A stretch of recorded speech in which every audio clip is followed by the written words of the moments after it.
Welcome back guys, my YouTube channel Vidya Mandir. So today we are going to study about the 11th chapter of science book, that is the human eye and the colorful world.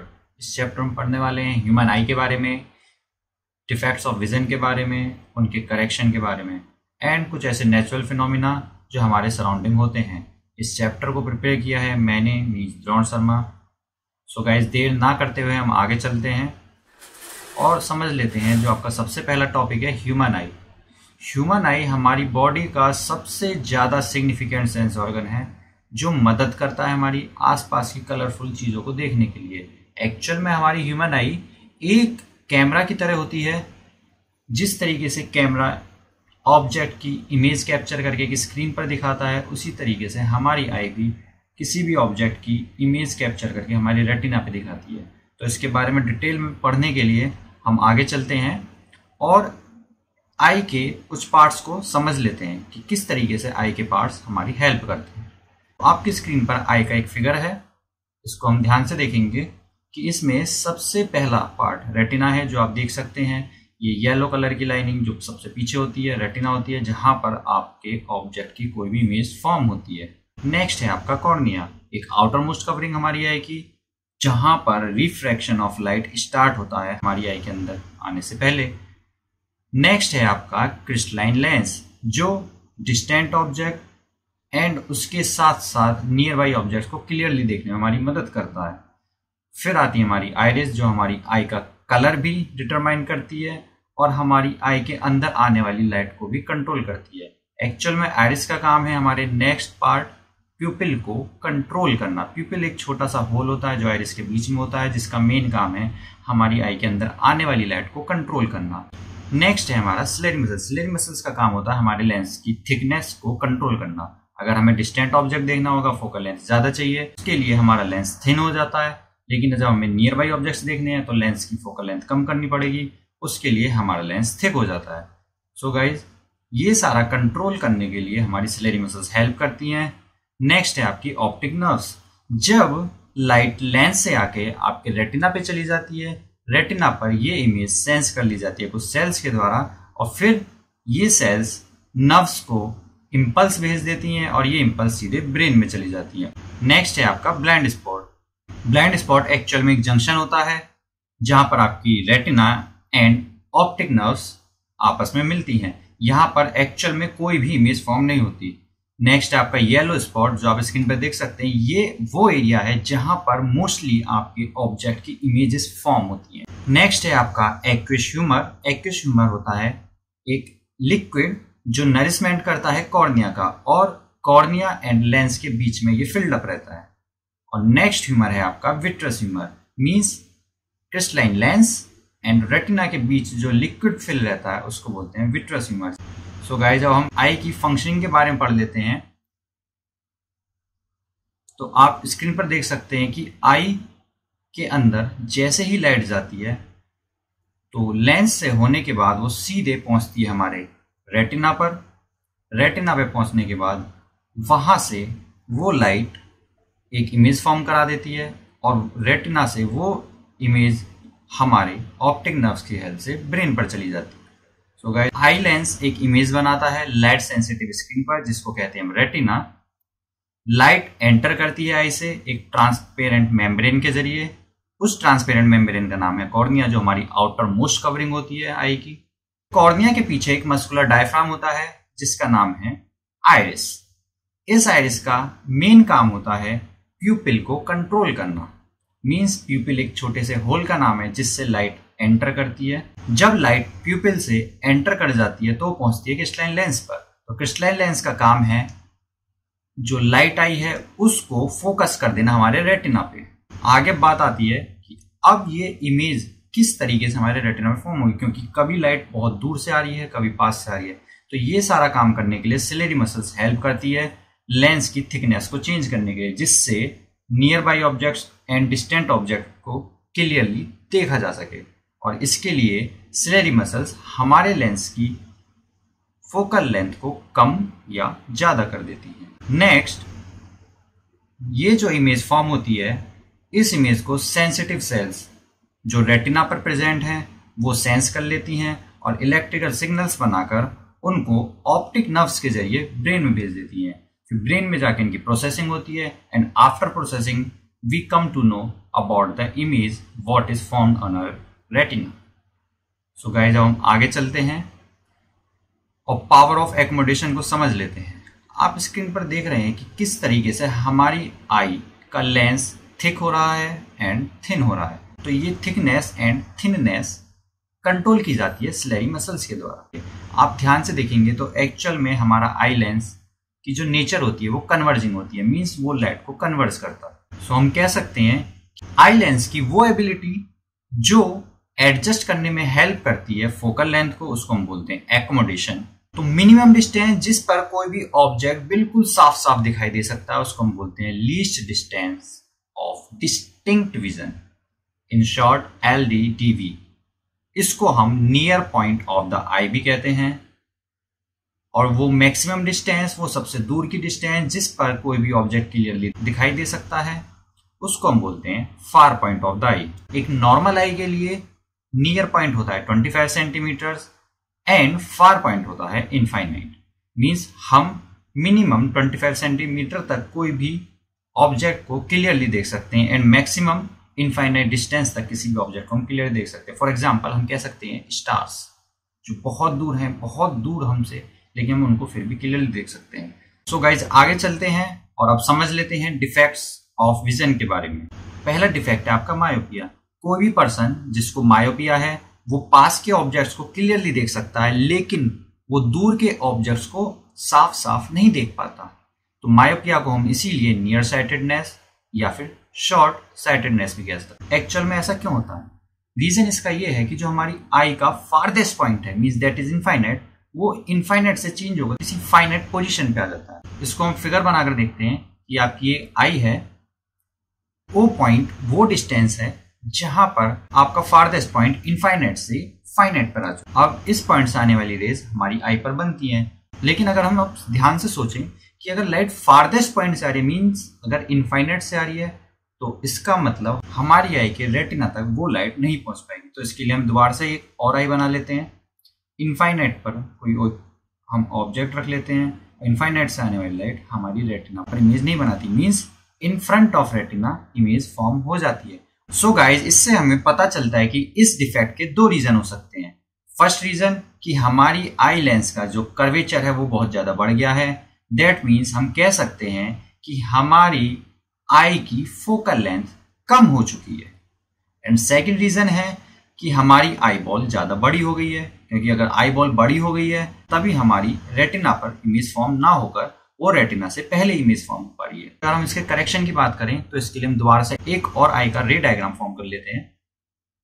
Now कोई भी object जो infinite पर रखा हुआ है, वहां से आने वाली लाइट हमारी रेटिना से पहले ही इमेज फॉर्म कर देती है, क्योंकि ये मायोपिक आई है। अब हम जानते हैं कि अगर इस लाइट को रेटिना तक पहुंचाना होगा तो हमें इसका कन्वर्जेंस थोड़ा आगे लेके जाना होगा। तो आगे ले जाने के लिए हम कोशिश कर सकते हैं कि इस लाइट को पहले थोड़ा सा डाइवर्ज कर दिया जाए, ताकि हमारी कन्वर्जिंग लेंस से ये थोड़ी आगे जाकर कन्वर्ज। सो गाइस, हम कह सकते हैं कि इस डिफेक्ट का करेक्शन कॉनकेव लेंस से किया सकता है। आप फिगर में देख सकते हैं कि हमने कॉनकेव लेंस लगाया है।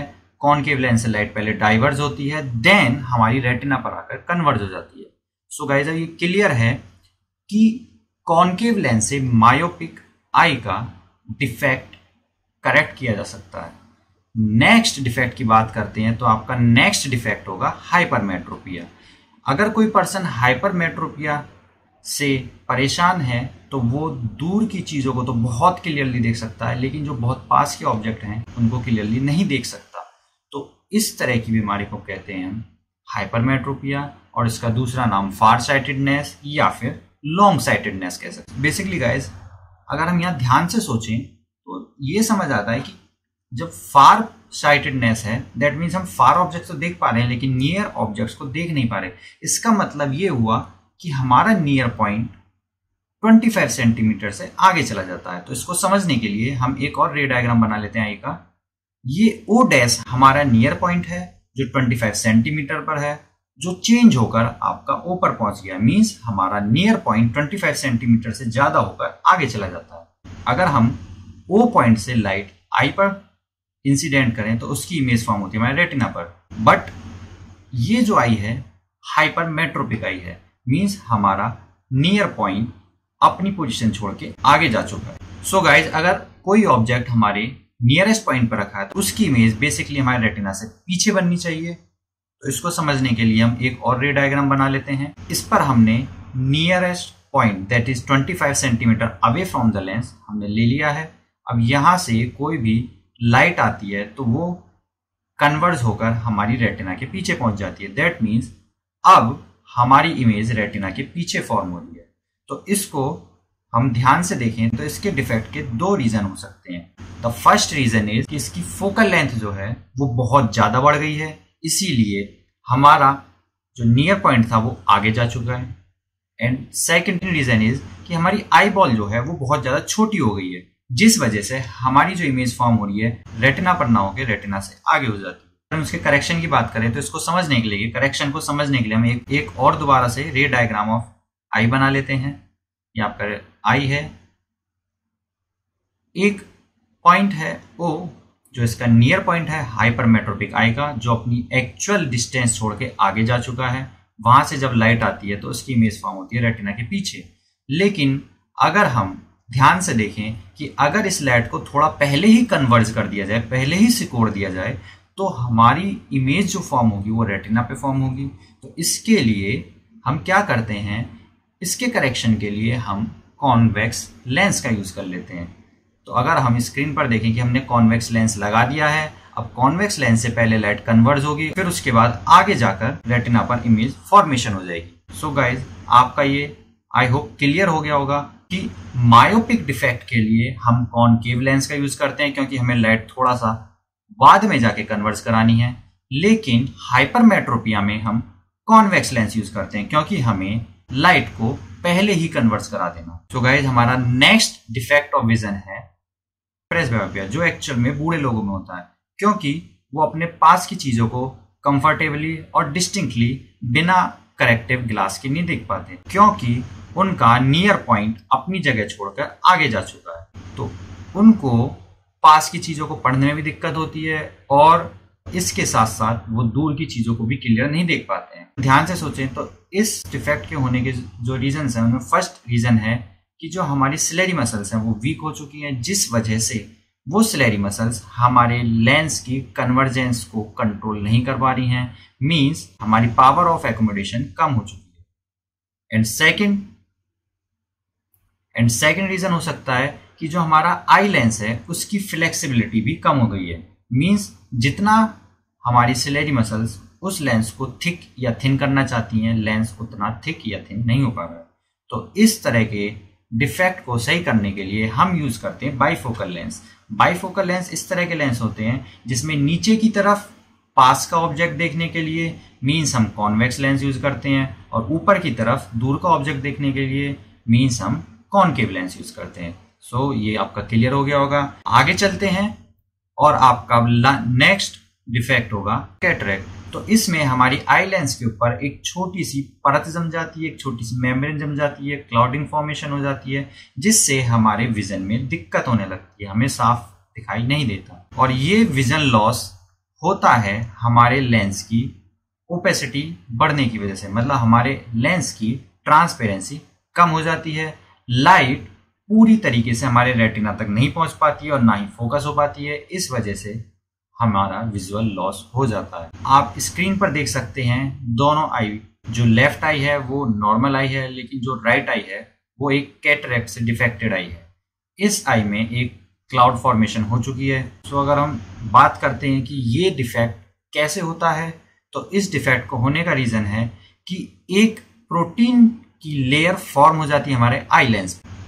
सो इसका करेक्शन करने के लिए हम क्लाउडेड लेंस को सर्जरी की हेल्प से अलग कर देते हैं और उसकी जगह एक नया IOL लगा देते हैं, और फिर जब ये नया IOL लग जाता है तो हमारा विजन दोबारा से रीस्टोर हो जाता है, और रीस्टोर होने के बाद हमें पहले की तरह क्लियर दिखाई देने लगता है। So guys, these are the 4 defects of vision.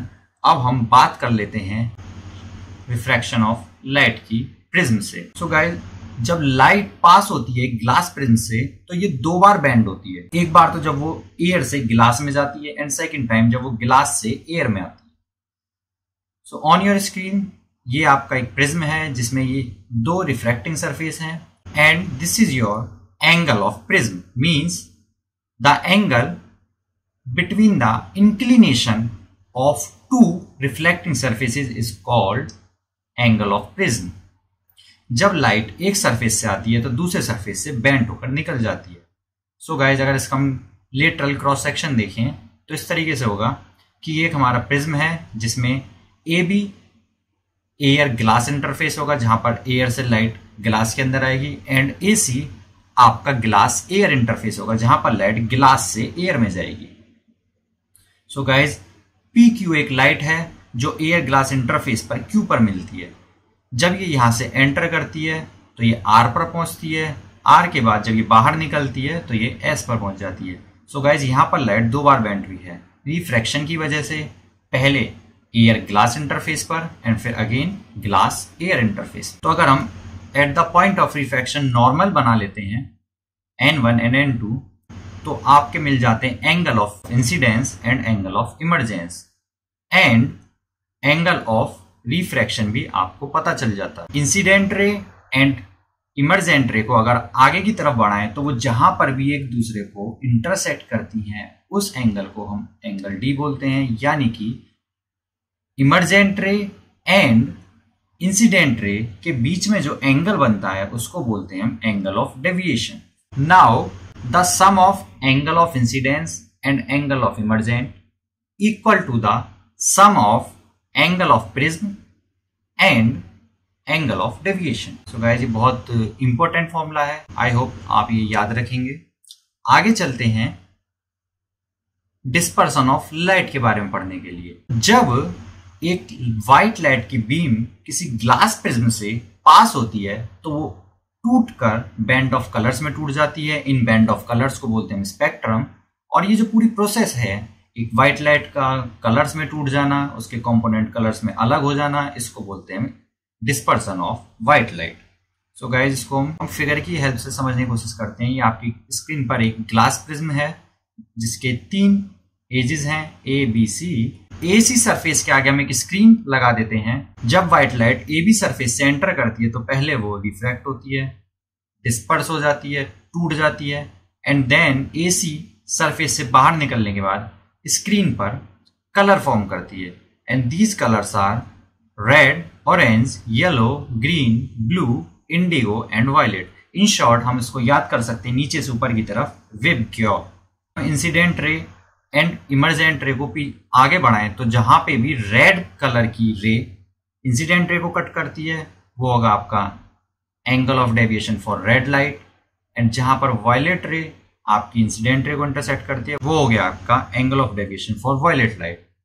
So guys red light bend होती है सबसे कम और वायलेट लाइट बेंड होती है सबसे ज्यादा। मींस जब डिस्पर्सन ऑफ लाइट होता है उस प्रोसेस के दौरान रेड लाइट सबसे कम डेविएट होती है और वायलेट लाइट सबसे ज्यादा डेविएट होती है। आगे चलते हैं और अब बात कर लेते हैं कि जब हमें स्पेक्ट्रम मिल चुका है आफ्टर डिस्पर्सन तो क्या ये स्पेक्ट्रम वापस से व्हाइट लाइट बन सकता है। इस चीज को समझने के लिए सबसे पहले न्यूटन ने एक एक्सपेरिमेंट किया था। तो जब एक स्पेक्ट्रम ऑफ व्हाइट लाइट को पास किया जाता है एक इन्वर्टेड ग्लास प्रिज्म से तो वापस से रिकम्बाइन होकर व्हाइट लाइट बना देता है। तो अकॉर्डिंग टू न्यूटन उन्होंने 2 ग्लास प्रिज्म रखे जो एक दूसरे के इन्वर्टेड थे। जब फर्स्ट ग्लास प्रिज्म के ए बी सरफेस से लाइट एंटर होती है तो ये डिस्पर्स हो जाती है, बट दूसरे प्रिज्म से निकलने के बाद ये अगेन रिकम्बाइन हो जाती है। So guys this is known as recombination of the spectrum of white light. Means जब हम 2 ग्लास प्रिज्म को एक दूसरे के इन्वर्टेड रख देते हैं तो व्हाइट लाइट को एक ग्लास प्रिज्म से पास कराने पर दूसरे ग्लास प्रिज्म से भी व्हाइट लाइट ही हमें मिलती है। आगे चलते हैं और अब बात कर लेते हैं कि किस तरीके से हमारा रेनबो फॉर्म होता है। तो रेनबो एक नेचुरल स्पेक्ट्रम है जो हमें मिलता है सनलाइट के डिस्पर्सन के बाद, और सनलाइट का ये डिस्पर्सन होता है वाटर की छोटी छोटी ड्रॉपलेट से जो हमारे एटमॉस्फेयर के अंदर प्रेजेंट होती हैं बारिश के बाद। मीन्स बारिश के बाद हमारी एयर के अंदर बहुत सारी ड्रॉपलेट्स रह जाती हैं और उन वाटर ड्रॉपलेट से सनलाइट का डिस्पर्सन हो जाता है और हमें एक नेचुरल स्पेक्ट्रम मिलता है, उसको बोलते हैं हम रेनबो। सो गाइस, अब इसको हम समझने की कोशिश करते हैं। आपकी स्क्रीन पर एक रेन ड्रॉप है। जब सन से आने वाली सनलाइट इस रेन ड्रॉप पर आती है तो पहले वो रिफ्रैक्ट होती है और फिर रिफ्रैक्ट होने के बाद डिस्पर्स हो जाती है। अगेन इस रेन ड्रॉप के अंदर इस लाइट का इंटरनल रिफ्लेक्शन होता है एंड रिफ्लेक्शन के बाद ये लाइट फिर से रिफ्रैक्ट होकर हमारी आई तक पहुंच जाती है। तो इस तरीके से हमें रेनबो फॉर्म होता हुआ दिखाई देता है। सो गाइज, अगर अब हम इंसिडेंट रे को आगे बढ़ाएं तो रेड कलर का डेविएशन एंगल हमें मिल जाता है एंड इसके साथ ब्लू कलर का डेविएशन एंगल मिल जाता है। तो इससे हमें पता चलता है कि रेड कलर तो कम डेविएट हुआ है और ब्लू कलर ज्यादा डेविएट हुआ है। इसी वजह से हमारा रेड कलर ऊपर की तरफ दिखाई देता है एंड ब्लू कलर नीचे की तरफ दिखाई देता है। आई होप गाइज ये बिल्कुल क्लियर हो गया होगा कि कैसे हमारा रेनबो फॉर्म होता है। आगे चलते हैं और अब बात कर लेते हैं कुछ एटमॉस्फेरिक रिफ्रैक्शन की। एक्चुअल में ये एटमॉस्फेरिक रिफ्रैक्शन है क्या?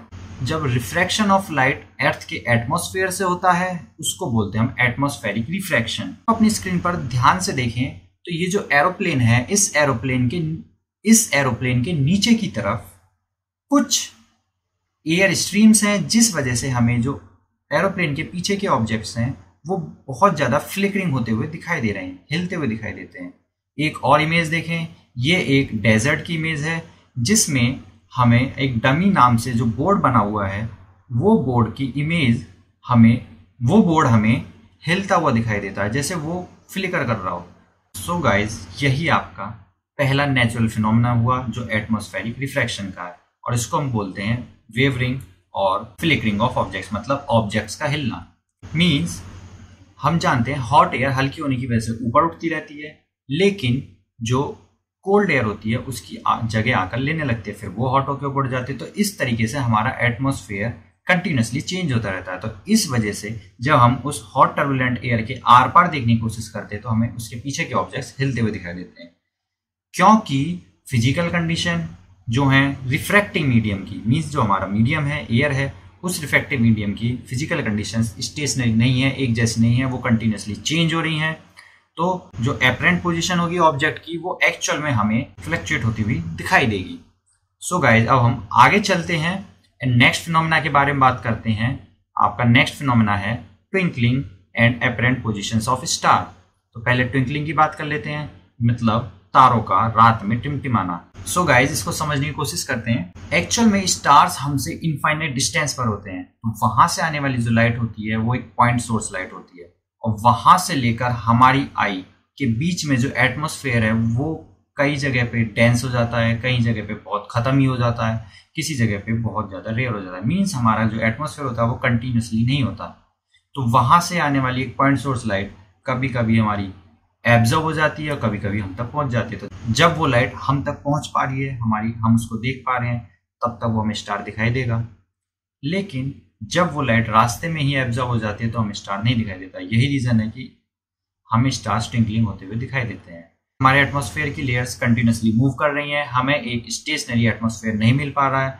तो इस दौरान स्टार से आने वाली पॉइंट सोर्स लाइट कभी कभी बहुत ज्यादा ब्राइट हो जाती है और कभी कभी बहुत ज्यादा फेंट हो जाती है, मतलब बहुत ज्यादा हल्की पड़ जाती है, जिस वजह से कभी कभी तारे हमें दिखाई देते हैं, कभी कभी तारे हमें नहीं दिखाई देते और हमें ऐसा लगता है कि जैसे तारे ट्विंकल कर रहे हों। इसको समझने के लिए हम स्क्रीन पर देखते हैं कि ये बहुत सारी एटमॉस्फेरिक लेयर हैं जिनकी रिफ्रैक्टिव इंडेक्स ऊपर से नीचे की तरफ बढ़ती जाएगी। मीन्स अर्थ की तरफ जैसे जैसे हम आते जाएंगे रिफ्रैक्टिव इंडेक्स ज्यादा होती जाएगी, हमारा एटमॉस्फेयर डेंस होता चला जाएगा। तो जब किसी स्टार से स्टार लाइट हमारे पास आती है तो वेरिएबल एटमॉस्फेयर होने की वजह से वो बार बार रिफ्रैक्ट होती रहती है और रिफ्रैक्ट होने की वजह से उसकी पोजीशन चेंज हो जाती है। तो अगर हम एक सीधा एंगल बनाकर देखें तो हमें स्टार की पोजीशन कोई और दिखाई देती है। तो गाइज, यही एक रीजन है जिस वजह से स्टार अपनी एक्चुअल पोजीशन पे दिखाई नहीं देते, क्योंकि एटमॉस्फेयर बेंड कर देता है स्टार लाइट को, क्योंकि उस एटमॉस्फेयर की रिफ्रैक्टिव इंडेक्स बार बार चेंज हो रही है। इस वजह से जो एपरेंट पोजीशन होती है स्टार की वो एक्चुअल पोजीशन से थोड़ी सी अलग होती है। आई होप ये आपका क्लियर हो गया होगा। अब हम आगे चलते हैं और नेक्स्ट नेचुरल फिनोमेना के बारे में बात कर लेते हैं, जो है आपका advance sunrise and delayed sunset. इसको समझने के लिए आप अपनी स्क्रीन पर ध्यान से देखिए कि ये एक अर्थ है, अर्थ के चारों तरफ ये उसका एटमॉस्फेयर है। हम बात करते हैं सनराइज की। तो सनराइज का मतलब है कि जब सन हॉरिजन से ऊपर आ जाए तो उसको हम बोलते हैं सनराइज। तो जब सन हॉरिजन से नीचे है, जो उसकी एक्चुअल पोजीशन है, तो हॉरिजन से नीचे होने के बाद जब सन से आने वाली रेज किसी भी ऑब्जर्वर तक पहुंचती हैं, तो वहां पर पहुंचते पहुंचते वो लाइट एटमॉस्फेयर की वजह से बैंड होती चली जाती है, जिस वजह से उस स्टार की जो पोजीशन है हमें हॉरिजन से ऊपर दिखाई देती है। तो हमें इससे समझ में आया कि एक्चुअल में तो सन हॉरिजन से नीचे ही है, लेकिन एटमॉस्फेरिक रिफ्रैक्शन की वजह से हमें उसकी एपरेंट पोजीशन हॉरिजन से ऊपर दिखाई देती है। अब हम बात कर लेते हैं सनसेट की। तो सनसेट कब होता है? जब हॉरिजन से सन नीचे चला जाता है। सो गाइस, इस दौरान भी सेम कंडीशन होती है कि जो आपका सन हॉरिजन से नीचे जा चुका है, फिर भी उस सन से आने वाली लाइट जब ऑब्जर्वर तक पहुंचती है तो एटमॉस्फेयर की वजह से वो कई बार बैंड होती है। बैंड होने के बाद जब वहां से ऑब्जर्वर उसको देखता है तो एक्चुअल में उसको लगता है कि अब भी सन हॉरिजन से नीचे ना जाके अभी भी ऊपर ही है। तो इस तरीके से हम कह सकते हैं कि जो आपका सनसेट होता है वो भी डिले होता है। सन जो विजिबल होता है सनराइज से 2 मिनट्स बिफोर विजिबल हो जाता है एंड सनसेट के 2 मिनट्स लेटर तक विजिबल रहता है, और ऐसा होता है केवल और केवल एटमॉस्फेरिक रिफ्रैक्शन की वजह से। सो गाइज, हम आगे चलते हैं और अब बात कर लेते हैं स्कैटरिंग ऑफ लाइट की। स्कैटरिंग का मतलब होता है लाइट को फैला देना। जब लाइट हमारे एटमॉस्फेयर में प्रेजेंट बहुत सारे मॉलिक्यूल्स पर इंसिडेंट होती है, तो वो मॉलिक्यूल्स पहले तो सनलाइट को एब्जॉर्ब करते हैं। एब्जॉर्ब करने के बाद उस सनलाइट को रैंडम डायरेक्शंस में थ्रो कर देते हैं, और इस पूरे प्रोसेस को हम बोलते हैं स्कैटरिंग ऑफ लाइट। अपनी स्क्रीन पर देख रहे हैं, ये एक इमेज है जिसमें स्काई से सनलाइट नीचे तक आ रही है, और इस इमेज में हमें उस सनलाइट का पाथ दिखाई दे रहा है। तो एक्चुअल में this is the scattering of light. तो रैली स्कैटरिंग के अकॉर्डिंग जो स्कैटरिंग की प्रोबेबिलिटी होगी वो इनवर्सली प्रोपोर्शनल होगी आपकी 4th पावर ऑफ वेवलेंथ के। तो आप अपनी स्क्रीन पर देख सकते हैं इस बीकर में कोलाइडल सॉल्यूशन है। इस कोलाइडल सॉल्यूशन से जब लाइट को हम पास कराते हैं तो उस कोलाइडल सॉल्यूशन के पार्टिकल की वजह से लाइट का पाथ दिख जाता है। दैट मीन्स जो लार्ज साइज पार्टिकल्स होते हैं वो ज्यादा वेवलेंथ वाली लाइट को स्कैटर करेंगे, लेकिन जो छोटे पार्टिकल होंगे वो कम वेवलेंथ वाली लाइट को स्कैटर करेंगे, मीन्स ब्लू कलर की लाइट को स्कैटर कर देंगे। अब हम आगे चलते हैं और नेक्स्ट फिनोमेना की बात कर लेते हैं, जो है आपका टिंडल इफेक्ट। आप अपनी स्क्रीन पर देख सकते हैं कि सन से आने वाली लाइट का पाथ हमें किस तरीके से दिखाई दे रहा है। फॉरेस्ट में जब हम जाते हैं तो फॉरेस्ट में कैनोपी के बीच से जो लाइट आती है हम तक नीचे तक, वो लाइट का भी पाथ हम क्लियरली देख सकते हैं। तो this is called the Tyndall effect. आप स्क्रीन पर इमेज देख सकते हैं कि जो हमारा डार्क रूम है और अगर उस रूम के अंदर एक वेंटिलेशन रीजन है तो उस वेंटिलेशन रीजन से आने वाली लाइट का पाथ हम क्लियरली देख सकते हैं। So guys, this is the Tyndall effect. Beam of light pass होती है कोलाइडल सॉल्यूशन से तो लाइट का पाथ विजिबल हो जाता है, और इसका रीजन है कोलाइडल पार्टिकल्स ने लाइट की स्कैटरिंग कर दी है। इसी को हम कहते हैं टिंडल इफेक्ट्स। चलते हैं नेक्स्ट फिनोमेना की बात करते हैं, जो है आपका blue colour of the clear sky. आप अपनी स्क्रीन पर देख सकते हैं कि एक स्काई है जिसका कलर ब्लू होता है। अब बात आती है कि ये ब्लू कलर ही क्यों है। इसका रीजन है कि जब सनलाइट हमारे एटमॉस्फेयर से पास होती है तो उस एटमॉस्फेयर के जो फाइन पार्टिकल्स होते हैं वो केवल और केवल ब्लू कलर को ज्यादा स्कैटर कर पाते हैं in comparison to red colour, क्योंकि फाइन पार्टिकल ब्लू लाइट को ज्यादा स्कैटर करेंगे, और इसी वजह से हमारा जो स्काई होता है वो हमें ब्लू दिखाई देता है। इसको समझने के लिए आप अपनी स्क्रीन पर एक अर्थ देख रहे हैं जो रिवॉल्व कर रही है। इस अर्थ के चारों तरफ एक एटमॉस्फेयर है। जब सन से आने वाली सनलाइट एटमॉस्फेयर में जाती है तो एटमॉस्फेयर के fine particles mostly blue colour को ही स्कैटर कर पाते हैं, रेड कलर को ना के बराबर ही स्कैटर कर पाते हैं, जिस वजह से आपका जो स्काई है वो ब्लू कलर का होता है। सो गाइस, हम आगे चलते हैं, एक और फिनोमेना की बात कर लेते हैं, जो आपका नेक्स्ट फिनोमेना होगा colour of the sun at sunrise and sunset. Means sunrise और सनसेट के टाइम पर जो सन का कलर होता है वो एक्चुअल में रेडिश होता है। आप अपनी स्क्रीन पर देख रहे हैं कि ये जो सनसेट हो रहा है, सनसेट के टाइम पर हमारा ऑरेंज हो गया है कलर, फिर अगेन ये कलर सनराइज में भी ऑरेंज है। ड्यूरिंग डे सन हमारा वाइट रहता है, फिर सनसेट में दोबारा से ऑरेंज हो जाता है, फिर रात के बाद अगेन सनराइज वो फिर से ऑरेंज हो जाता है। सो गाइज, इसको समझने के लिए हम अपनी स्क्रीन पर एक अर्थ देख रहे हैं।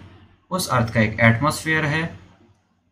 जब सन हमारा हॉरिजन पे होता है तो इस दौरान सन को ज़्यादा डिस्टेंस कवर करनी पड़ती है। जब हॉरिजन से सन ऊपर आने लगता है तो इस दौरान सन को थोड़ी कम डिस्टेंस कवर करनी पड़ती है, और ऊपर आ जाता है हॉरिजन से तो और कम डिस्टेंस कवर करनी पड़ती है। और जब सन बिल्कुल हमारे ओवरहेड पर होता है तब एक्चुअल में सन से आने वाली लाइट को बहुत कम डिस्टेंस कवर करनी पड़ती है।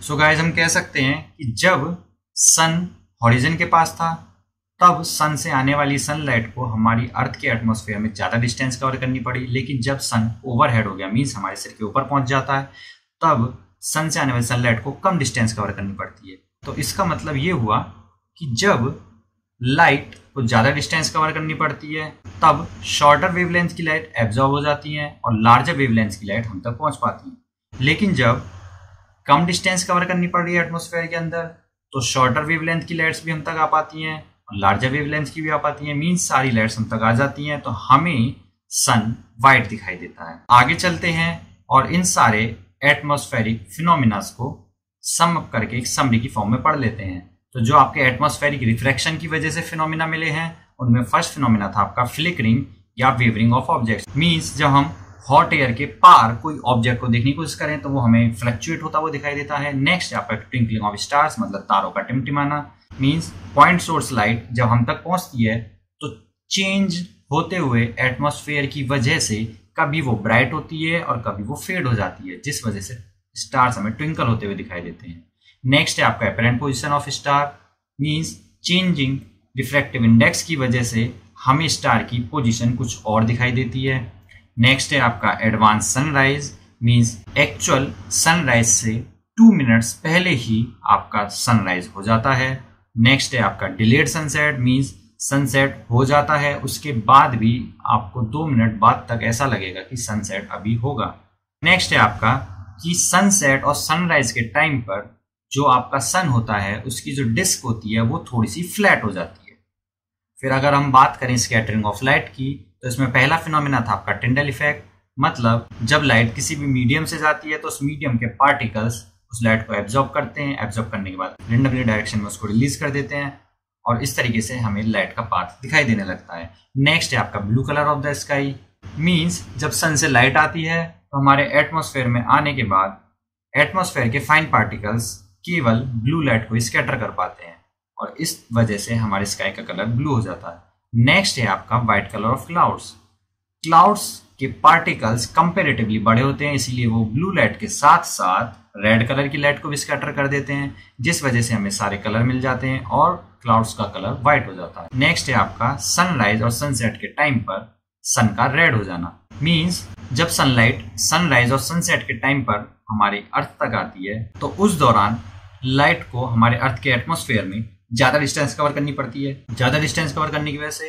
जो ब्लू कलर की लाइट है, मीन्स शॉर्टर वेवलेंथ की लाइट्स हैं, वो एब्जॉर्ब हो जाती हैं और लॉन्गर वेवलेंथ की लाइट्स ही हम तक पहुंच पाती है। एंड लास्ट है आपका red colour of the danger signal. आपने ध्यान दिया होगा कि रोड साइड जितने भी डेंजर सिग्नल्स लगे होते हैं उनका जो बैकग्राउंड होता है वो रेड होता है। इसका रीजन यही है क्योंकि रेड कलर की वेवलेंथ ज्यादा होती है और ज्यादा वेवलेंथ की वजह से रेड कलर की लाइट ज्यादा डिस्टेंस कवर कर पाती जाती है।